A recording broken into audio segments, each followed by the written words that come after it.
Hey guys, this is Aiden Struve with Struve Family Farms. We're back out here today doing our second tine weeding pass in our organic soybean field. And so this is the first weed control pass that we're doing with the crop up out of the ground. So I'm going to talk through kind of how we have our tine weeder set up and what we're doing out here and just kind of how things are looking. So this crop has been, it was planted about 2 weeks ago. And so I showed you in our previous video, I did the first pass over it after it was planted, but before it was out of the ground. And so this is about a week later. Our beans are up and out of the ground. They're looking pretty good, as you can see here. If we look down at the beans, they're pretty much, they're 2 to 3 inches tall. So they're pretty much, they got their second trifolium working on their third, is what we would call that. And so they're pretty much ideal size for this pass. Right now is when you would either, tine weed like we are, or rotary hoe too is your other option if you have a rotary hoe. So you just want to make sure you let your beans get up tall enough that they're going to handle the abuse, I guess, of this pass that we're coming in here and doing. So I'm going to show you guys, this is a relatively clean part of the field that we're in right here. But if we look up the hill, you can kind of see the greenish tint just starting in the rows. That pretty much showed up today. As if we look down, you can see like this weed right here. That's pretty much what the green tint is up there. It's just a little thicker, but a lot of that is just little baby foxtail. But our tine weeder is still able to get that out because we can see up there's where I haven't done. And then if we come over here and look up the way, that's what we have done, and you can see the difference. Really the only thing left honestly after this is some volunteer corn. And this was the same field. I mean, right over here is where I took the video of harvesting our corn after the derecho. So we had some down corn, and that's why we're having more volunteer corn this year than in years past, but that's all right. Most of it is in between the rows and will get cultivated out when we do our first cultivation pass. So I want to talk about our setup on our tine weeder.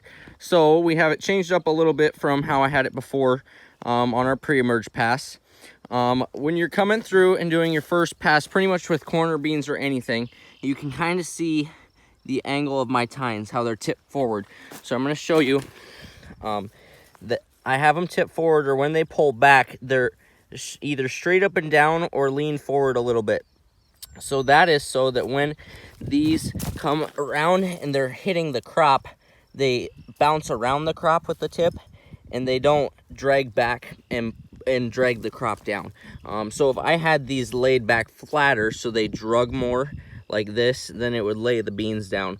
Instead of if I have them straighter so they hit it more with the point, then the whole tine of with the front face of the tine, they'll bounce around that crop better.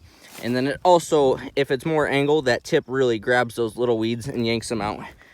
We can see back, obviously this is what I've done. And if we look back over here, we can see our little, let's find some. There's not many in this part of the field, but we are pulling out little pigweeds, and foxtail are our biggest issues in this field. So you can see there's a little bit of residue that's getting kicked up on these beans, but it will not bother them at all. It's really doing a beautiful job out here, and I'm really happy. Luckily, we didn't have very many big clods in this field at all. I mean, everything is pretty tiny and soft, so it's going real well. But I will say, whenever you're doing these passes, and especially at this time when your crop it's your first pass and the crop's up, you can't be afraid to rough it up a little bit. I mean, compared to what it looks like when you pull in the field, how you can see your rows, are perfect. They've just come up, haven't been touched. You have to be, willing to come in and get your weed control done. And even if you rough them up a little bit, the beans are really resilient. This won't bother them one bit at all.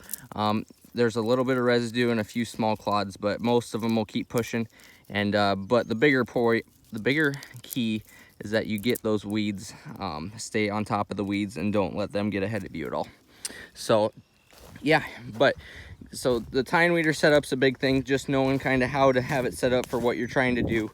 And if you do that, like this field, we have quite a bit of residue. That's one thing that people are always curious about with the tine weeders is residue, and they will handle a lot more residue than you would think. if you have them set up right. So this way, I'm not having any issues at all. We had a pretty good cover crop in this field along with the corn stalks from last year, and we were able to get through here just fine, yeah, without balling up and dragging down crop. And I know a lot of guys have had issues with that. We just try to do our best to size that residue before we plant. That way we can have our effective weed control passes, yeah, with the tine weeder and cultivators. So thanks again for watching, guys. I'll give you a quick view of running to see what it looks like, and we'll catch you later.